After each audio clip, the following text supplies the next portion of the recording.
What's going on, everybody? As I told you a few days ago, we reached 200 subscribers and I wanted to give you guys a special Q&A. But in all honesty, guys, the amount of questions you have flooded me with, it surprises me and I'm completely honored. And to be on a more personal note, I'm in my favorite attire, button-up shirt, a vest, and a sweet tie. And of course, my Star Wars background. So without any further ado, let's dive right into these questions. And our first set of questions come from Samuel World Reviews. What was the first movie you saw in theaters? Honestly, Samuel, if I'm gonna put a point on it, the first film I remember seeing in theaters was Harry Potter and the Sorcerer's Stone, or Harry Potter and the Philosopher's Stone, if you're across seas. And that film still holds a very near and dear place in my heart today. I'm a giant Harry Potter fan, and so that is the first movie that I saw in theaters. In your opinion, what is the most overlooked or underrated film of the decade? Honestly, the two movies that I can think are the most underrated of the decade have come out this year, and that's Blade Runner 2049 and War for the Planet of the Apes. Look, guys, I know that there are those like myself who go out of their way to talk about how great these films are, but the fact of the matter is the box office for both of these magnificent masterpieces, it's very disappointing. They didn't exactly get what I believe they should have, and not enough people are talking about it. Not enough people are talking about Andy Serkis as Caesar, or Harrison Ford as Deckard, or anything within these two films. So as far as this decade is concerned, I believe Blade Runner 2049 and War for the Planet of the Apes, they are the most underrated. What's a classic film that you're not a fan of? I had to do a lot of thinking on this one, because I do love a lot of movies. Bride of Frankenstein, Casablanca, I love all these movies, but the one that I'm not particularly fond of is Gone with the Wind. I understand that Gone with the Wind has some really great moments and some great performances, but it feels so drawn out and boring that I can't really see myself ever watching it again, and I just feel it's very overrated. And what superhero film are you not excited for in 2018? Well, this is going to be a quick one, because to tell you the truth, I'm excited for pretty much every superhero film coming out next year. What is the most personal movie to you? You know, there's a lot of films that hold a really near and dear place in my heart, but if I'm going to be honest, the film that connected with me the most, it came out last year, and that was The Edge of 17. Guys, The Edge of 17 really reflected my high school experience. I know a lot of people had said that about the movie, but it's just a very deep personal film that I watch. I have seen the film so many times since its release on Blu-ray, and I will continue to watch it because it just connects with me on a deep level. What are your biggest life goals? Now that's a big question. Honestly, one of my biggest life goals is coming true, and it's coming true next year. I'm not about to tell you what it is, but it may involve Mr. Zak Pope, and you guys know Zak and I are pretty great friends. But besides that, I would really love the chance to write and direct a film. Films are my passion, films are my life. If I don't get that opportunity, I won't mind, but it would be some great. And if I could create a weekly show talking about movie news, movie reviews, video game news, all of that really nerdy and great stuff, I'd love for that to happen. And if I could make that a career, that would make me the happiest guy on earth. But those are some of my biggest life goals. Favorite TV show? Oh, that's an easy one. Stranger Things. Favorite movies and TV shows from your childhood? Okay, there's a lot to this one, so let's try to buzz right through them. If I'm gonna go with movies, like I said, Harry Potter films, Jurassic Park, the Crocodile Hunter movie. And as far as TV shows go, the first 3 seasons of SpongeBob, Drake and Josh, Zoe 101, Victorious, My Life as a Teenage Robot, Invader Zim, Two Angry Beavers, Cat Dog, Rocko's Modern Life, and the Animaniacs. Now, there are a lot more TV shows, but honestly, if I divulged into each one,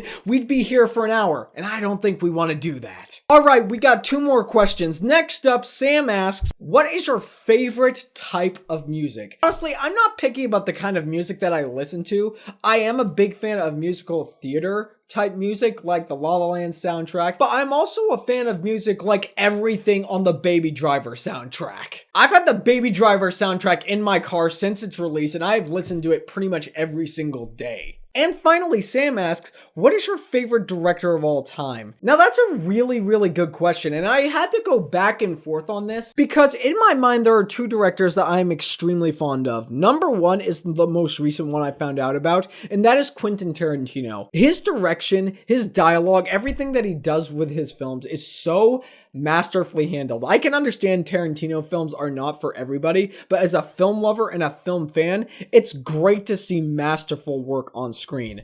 But my favorite filmmaker to date is probably Denis Villeneuve. Prisoners, Incendie, Arrival, Sicario, Enemy, Blade Runner 2049. This guy is a master at the craft. I mean, he's like another Alfred Hitchcock. The way he directs films, the way he gets performances out of actors is something I don't barely see out of a lot of directors. And Sam, I really hope I was able to answer all of your questions. Thank you for sending those in. You're a rock star. Okay, moving on. All right, next up, we got 5 questions from The Real Talk. And their first question is, what film started your love of film? Now, I've already stated that the first film I remember seeing in the movie theater was the first Harry Potter film, but in all honesty, my mother raised me on really, really great cinema, and the first film I ever remember watching that started and sparked my love for film, it was The Wizard of Oz. The performances, to the joyous nature, to the cinematography, and this whole scope of what Dorothy had to go through to get back home when she travels with, I mean, who doesn't love the iconic songs from The Wizard of Oz? We're off to see the wizard, the wonderful Wizard of Oz. Everything about that movie is so joyous, and I love it, and it's a movie I hold near and dear to my heart to this day. What's your favorite PS4 game? At this moment, it's Uncharted 4: A Thief's End. And look, I know that there is some game mechanics that are better equipped in the previous Uncharted games, but I'm a big story guy. I'm a big character-based guy. And when you put those two elements masterfully done by the creators of The Last of Us, which that is a phenomenal horror game, and if you haven't played it, you really should do so. Everything in Uncharted 4 came together for me, and there's so much I love about it. I mean, it just, like I said, connected with me on a personal level. Nathan Drake is one of the coolest characters I've ever seen put into a game. And in Uncharted 4, there is so much depth added to his character that I really had never seen in any of the previous Uncharted games. Who is your favorite horror movie icon? Gotta be Freddy Krueger. We're talking about the Robert Englund Freddy Krueger. The original Nightmare on Elm Street, it's a dark comedy. It is. And Robert Englund, the amount of humor that he brought to this psychopathic supernatural killer was some of the most fun and some of the most laughs I've had in a horror film. What is your most anticipated film of 2018? Honestly, my buddy Zak Pope is probably going to shout for joy when I say this. It's Deadpool 2. Guys, Deadpool came out in 2016, and it was one of my favorite movies of that year. I understand it wasn't in my top 10 list, but I mean, it doesn't change the fact that Deadpool it's something else. It's something different. You had a complete story that you could latch onto with a really crude, a really sarcastic, awesome character. And what Ryan Reynolds brought to that film, and knowing the production and everything leading up to it, it's a great, great film, and I cannot wait for Deadpool 2 to come out next year. And it probably answers the 5th question that you guys have, because Deadpool at this moment is also my favorite superhero film. Thank you, The Real Talk, for sending those in. Those were some pretty fantastic questions, I must say. Alright, next up we have the fantastic fan of films and his questions, and his first one is, what's the most confusing movie you've ever seen? Honestly, gotta be this year again, Mother. I understand that when I first saw Mother, my review, I came out hating the movie. It was just too weird, it's just too strange. Honestly, the more and more I think about Mother, the more I fully love it. Just the fact that it is a interesting and retelling story of the Bible, of the Old Testament and New Testament, although very, very brutal, it's still a movie that when I first saw it, I was downright confused and I had no idea what to think of it. And your favorite animated movie that isn't Pixar or Disney? Honestly, that's an easy one. Anything from Studio Ghibli. What Hayao Miyazaki has done with animated films that have come out of Japan, what Studio Ghibli has done, has completely changed my mind when it comes to anime and animation. These films are some of the most powerful films I have ever seen. Some of the most emotionally grounded films. Even though they are, they're drawn and these don't seem like real characters, they are. They're fully fleshed out characters with great arcs, with great emotion, with just an understanding of humanity that each one brings. So I can't really narrow it down to one animated film. It's just everything that Studio Ghibli does. I love it. Favorite coming of age movie? Now, I already answered this one. Gotta be The Edge of 17. A movie that doesn't live up to the hype for you. Honestly, I know people love this movie, and Russell Crowe is phenomenal in it. But A Beautiful Mind. I think A Beautiful Mind is a good movie. But so many people, including my parents, have told me that I should watch it. As a fan of film, I should enjoy it because it's just really great. And gonna be honest, I have seen it a couple of times. It's on my movie shelf. But every time I watch it, I find myself being bored, and about the last act, I'm just waiting for the movie to wrap up and end. So, an enjoyable movie, but it didn't live up the hype at all for me. Okay, and those are the last questions for Fan of Film. Thank you so much for stopping by, my friend, and thank you so much for your questions. Alright, the next person who has questions I'm really excited about, because if you guys watched the latest episode of Ryan O'Toole's Rotten or Fresh, which was the Redemption episode, and if you haven't, there's a link in the description to go check that out, but there was a certain somebody on that didn't seem to be able to catch a break. And honestly, I think he's an awesome guy. He's hilarious. Let's see what Mr. J. Vader has for questions, shall we? The best movie of the decade so far, and that's 2010 to 2017. J. Vaters, I don't know if you agree with me on this or not, but it's between two for me. It's gotta be either Inception or Blade Runner 2049. Both of those films add so much to the sci-fi genre and to movies in general.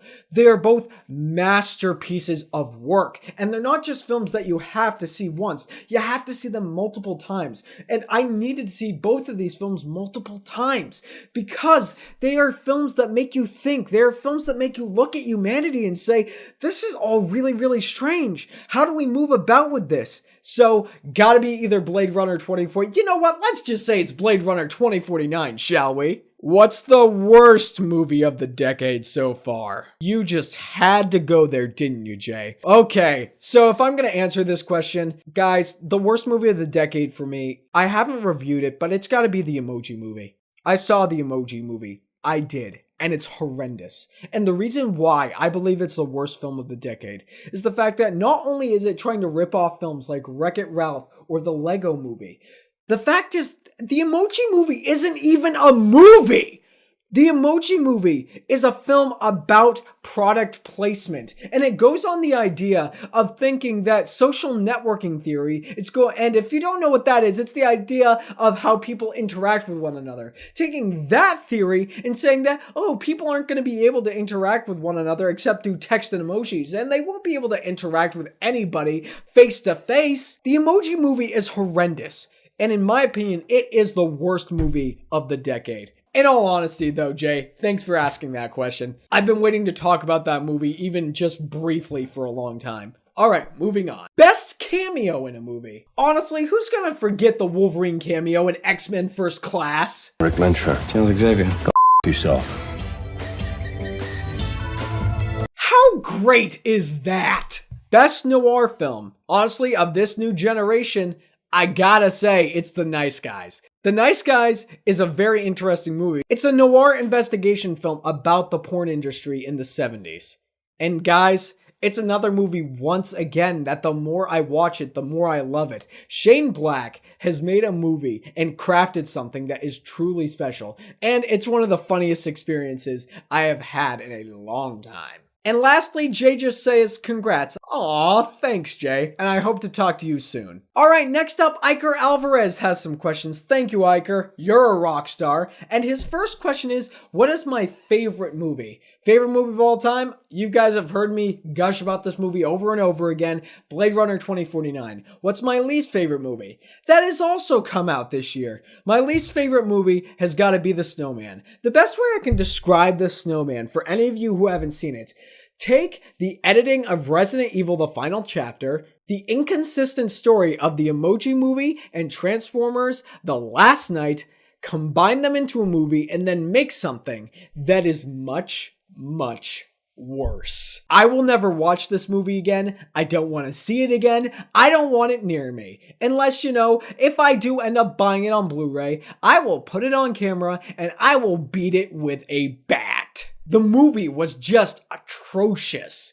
But thank you, Iker, for asking those questions. Thank you. Alright, before we continue, I need to grab a quick sip. Alrighty. Next up, we have Jack Benner's movie reviews, and his questions are: what's your favorite genre of film? Gotta be either horror or musical. Both of those genres have helped me out through a lot of places in my life, and I love them dearly, especially if they're done well. Who is your favorite YouTube film critic? Gotta be Jeremy Jahns. I love that guy. His sense of what he thinks of film pretty much matches my own almost all the time. And he's one of those YouTubers that after I see the movie and I do my review, I go to him first to see what he has to say. I mean, I would love to meet Jeremy. The guy, for someone as successful as he is, he's very humble about everything. And I don't know whether I will attain the kind of success that he does, but even if I did, I hope that I could have the kind of attitude that he does about it. And Jeremy is just one of those guys I hope I get to meet, I hope I get to interact with, because he's just awesome. Any actors or actresses you think are overrated? Well, this is gonna come as no surprise. Meryl Streep. Now, before you send your hate, look, I'm not saying that Meryl Streep is a bad actress. I love her. I think she does a great job in most of the stuff she does. But one thing I think we can all agree on is the fact that even though she's a good actress, she shouldn't be nominated for an Oscar every time she gets out of bed in the morning. Look, I don't care who you are. Nobody is that good. Heck, I mean, even Daniel Day-Lewis hasn't been nominated for every role that he's done. I mean, why was Meryl Streep nominated for Into the Woods? It makes no sense. What did she do in that film that was so special? But I am getting off topic. Jack Benner, thank you for sending in your questions, man. It means a lot, and I loved answering them. They were great, great questions. Alright, our next set of questions is from my great friend, Zak Pope. Alright, Zak, what do you have to say? What are your questions? Alright, the first thing is Zak wants to see my setup for my studio. Okay, let's do this with a couple of pictures, shall we? Okay, as you can see, I've got my box lights pointed directly in front of my movie shelf, and my camera is back just a little bit behind them. What you guys don't know, although you see the mic setup, along with the lights, along with my laptop sitting on the desk for my audio software, I also have a couple of blankets up in the wall, because I don't know if you guys remember, but when I first moved into this studio, the audio in here was absolutely atrocious. It was horrendous. And I was planning to get some really, really fancy soundproofing stuff, but I found out that the easiest thing for the studio and the most cost-effective thing is for me to set up a couple of blankets on either end of the room. And as you guys can see, the audio is pretty darn good. Alright, next up, Zak says, what's your favorite Kingdom Hearts character? Gotta be Axel. Got it memorized? And finally, which world do you want to see in Kingdom Hearts 3? Guys, what I want to see, I don't know if this is a possibility, but I certainly hope it is, because this particular part of the galaxy has moved over to Lucasfilm. I want to see the characters in Kingdom Hearts go to the original trilogy of Star Wars. Look, you don't need to make it a new canon story. Just put the Kingdom Hearts characters in with Luke and Han and Leia in the original Star Wars trilogy. Like I said, this doesn't need to be new canon. In fact, it doesn't even need to be anything of Star Wars right now. Just make it fun. Make it live. Make the characters in Kingdom Hearts, make Sora, Donald, Goofy go to a galaxy far, far away.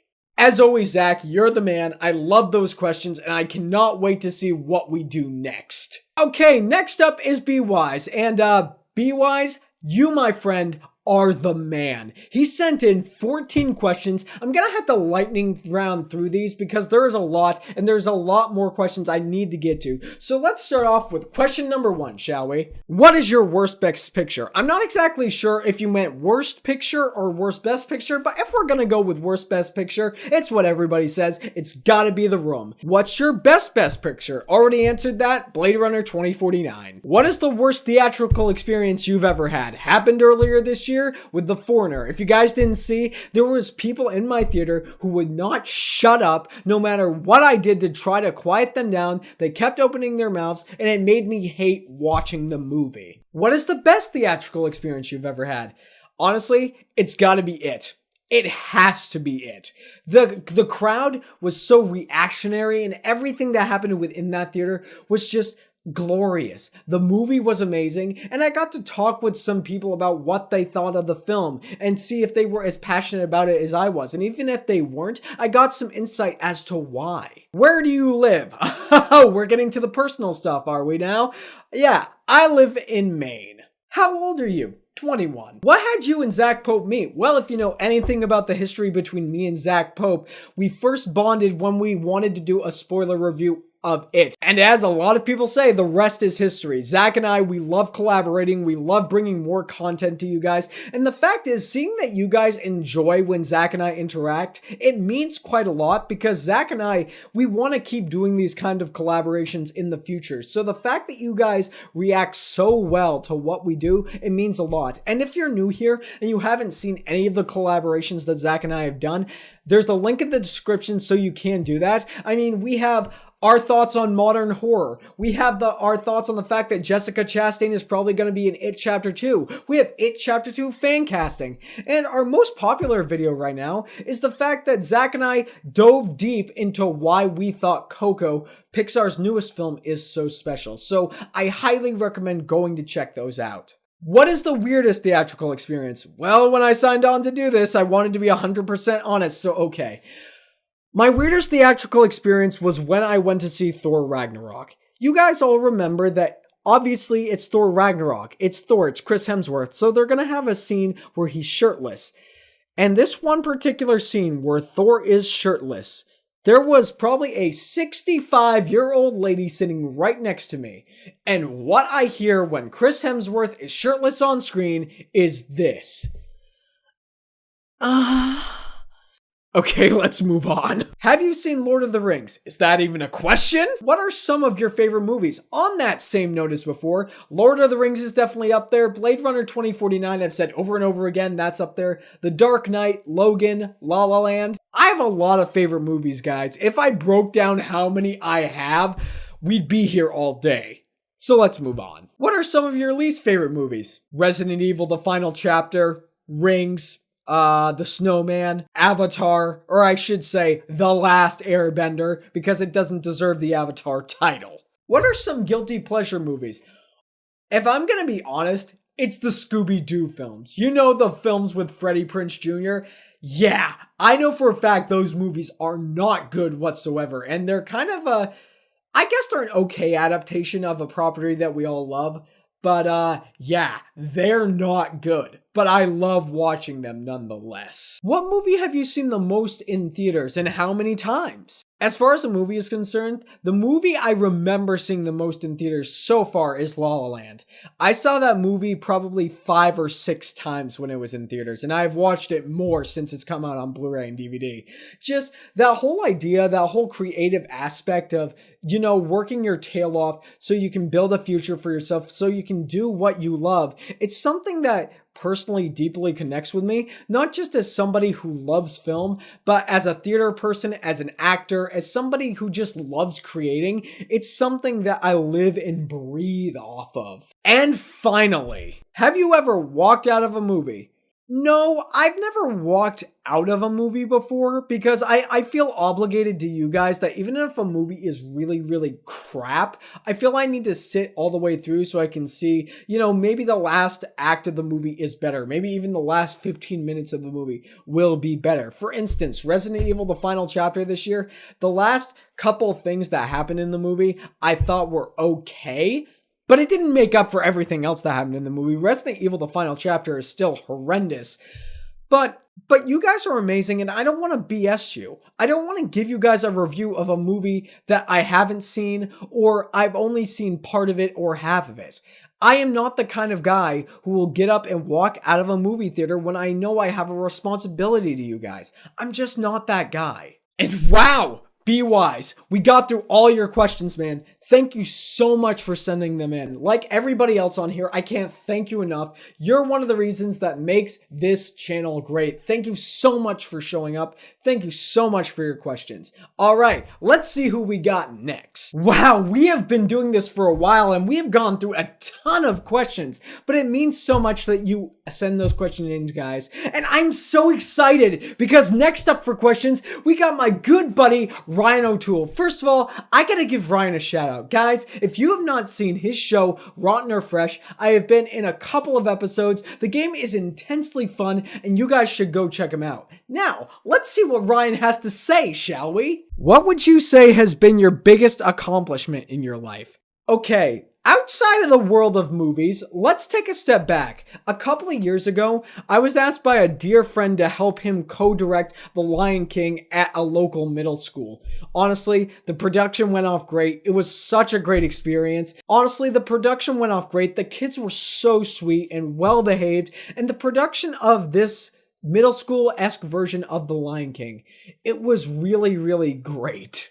It was really something else, and it's an experience I would repeat again in a heartbeat. So that's gotta be my greatest accomplishment so far. What started your love for film? Now, I will use The Wizard of Oz as my go-to here because in that film, there is so much to study and so much to love and see that is really great filmmaking. I mean, the performances, the story, the arcs of the characters, the cinematography, the music, everything about The Wizard of Oz is perfect. And I still think it has a pretty high score. It's either 99% or 100% on Rotten Tomatoes, and it's still a classic. Most underrated movie of all time. Okay, most underrated movie of all time. I've actually had to go through this and think about this because I've seen a lot of stuff. But if I'm going to be perfectly honest, I know people love this movie, but I don't think enough people have seen it. And that's Ridley Scott's original Alien film. I know there are some people who know about Alien. But even these days, Alien is not a film that I hear many people talk about anymore. And I can't figure out why. I know people have their own opinions about Alien Covenant and everything, and for the most part, all I hear is about James Cameron's Aliens. But Ridley Scott's Alien is a horror classic, and it did so much for the genre and so much for film that it really hasn't been done before. It was around this same time, besides Princess Leia that we got in Star Wars, we got Sigourney Weaver's Ripley as a standout, strong female lead. And Alien is just an instant classic. It's a phenomenal feat of filmmaking. It is a bit slow. Granted, it is a bit slow, but it's masterful. And I don't think enough people are talking about it, and I don't think enough people have seen it. Thank you so much, Ryan. I can't wait to talk to you more in the future. And here comes my evolution buddy. Hey, it's Adam Dahle from Almost Sideways. All right, Adam, hit me with your best shot. What college are you attending, and what are you going to college for? As far as college is concerned, I go to the University of Southern Maine. It's a local college. I didn't travel out of state to get here. But as far as what I'm studying, I'm going into media communications. What classic film do you hope they never remake? Oh, that's easy. Talked about this one before. I even reviewed it before. I don't want them touching It's a Wonderful Life. The movie is such an instant classic. I know I've said that a lot about movies, but it is. It's true. It's a Wonderful Life has so much to say. It did so much for the film industry and so much for Christmas movies in general. It's got a wonderful story, a wonderful cast, wonderful lessons. And I mean, I would have thought that a remake of Ben-Hur would have been great, but wow, was I proven wrong, and I don't want them touching It's a Wonderful Life. But thank you anyways for the question, Adam. All right, and we have done it. We have reached our final person and his questions. Guys, I'm so honored to talk about this person. He has been with my channel since the very beginning, so give a big round of applause to Harmon. All right, everybody, and we have done it. We have reached the person with our final questions for this Q&A. I am so happy to answer this guy's questions because he has been with the channel since the very start. And this guy is Harmon Sekhan. Harmon, what are your questions, buddy? Why did you start YouTube? Honestly, starting YouTube, it wasn't exactly an option for me. I love being creative, and if I don't get the chance to talk about movies or be creative in some sense or interact or just let people know my thoughts on movies and to get them to see movies that could impact them and show how movies have impacted everybody, I don't think I could breathe. Movies and being creative are what I live for, and it's what I strive to do. It's why I want to film. It's why I want to write a script. I want to create, because I don't feel that if I do not create, it's really a life worth living. Creation and being creative for an audience to get great content out to people is such a wonderful feeling. Your favorite video that you've made? Honestly, I am torn. My whole series that I did for my review of it, not the film, not the miniseries, but the book, that is one I'm extremely proud of because it was different than pretty much any other format that I've done lately. And it was set up kind of like a TV show where you were waiting to see what would happen next as the videos and days went on. And it had a pretty good overall arc as far as the entirety of the story was concerned, I thought. And finally, what is a film you think everybody should see at least once in their lifetime? Blade Runner 2049. Look, guys, throughout this Q&A, I have mentioned Blade Runner 2049 so many different times. And here I go again. I'm going to gush because this is a film that everybody should see at least once. Very much like Stronger, very much like Patriots Day.